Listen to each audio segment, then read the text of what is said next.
Every leadership role I had taught me a lot. There's a lot you can learn from losing. In terms of your character and your attitude, and I think that the patience I had with my team, I knew that everyone was doing their best. Like, what more can you ask for?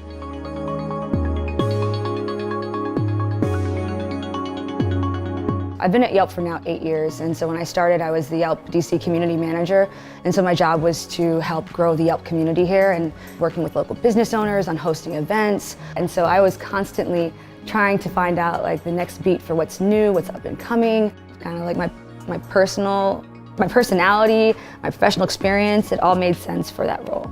And I went after it hard. Now in my role, because I manage a team of folks that do that for their cities, it's more about creatively figuring out ways that they can continue to do that in the same spirit for their cities. I still stay involved in DC, and my actual role in my job is now a little bit different because it's working with lots of different cities. Every city has its, like the same way I love DC, we hire people that feel the exact same way about their city. So I don't think there's been a city that I've been to that I didn't find things that I really loved about it, because I'm seeing it through the lens of them, and they're passionate, and I don't think you can do this job well and actually connect with people in a meaningful way unless you really do care about the community and the city. I just helped launch our Inclusive Community Council, which is all about finding new ways to grow community with diversity and inclusion top of mind. We want every Yelp community to be reflective of that city. So they're more sort of internal organizational projects that help us all do better, that I'm most proud of currently. Every leadership role I had taught me a lot. For example, so sports, I was a captain of the teams, right? And my team, the teams I was playing on, were not winning. There's a lot you can learn from losing. In terms of your character and your attitude, and I think that the patience I had with my team, I knew that everyone was doing their best. Like, what more can you ask for? It's cool to be class president or to have a title, but if you're not actually thinking about the people that you're representing constantly and operating in a manner where you're their voice, one, I don't think you'll be successful in the role. Two, how will you be an accountable person? And I think that, you know, I'm a remote employee for 8 years. A lot of that is accountability. You know, they know that when I say I'm going to get something done, it'll get done.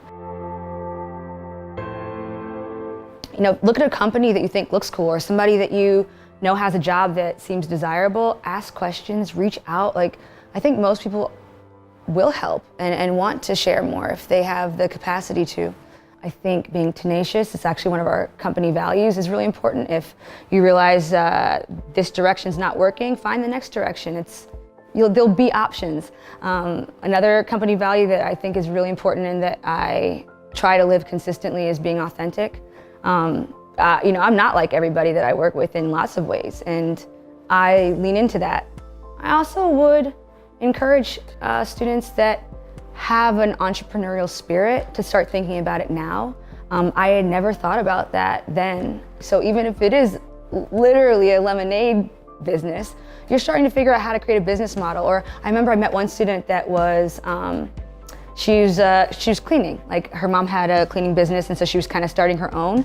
And that one-to-one referral starting in high school, by the time she's out of college, if she continues it, she'll have like this really full client role. And she'll be able to thrive if that's what she wants to do. I would say if there's something that you're passionate about, there's a way to make a living off of it. If it doesn't exist, it doesn't mean that it can't exist. I think that sometimes when you're growing up, you kind of think like, I have to be this, and therefore that's my identity. And I think sometimes, like, the further you get into your career path, the harder it is to kind of realize that you can be fluid in certain ways. It's okay to change your mind also. You know, just because you spend X amount of years working to become a lawyer, it doesn't make sense to spend more years, 10 years doing that, and you're not thriving or enjoying it.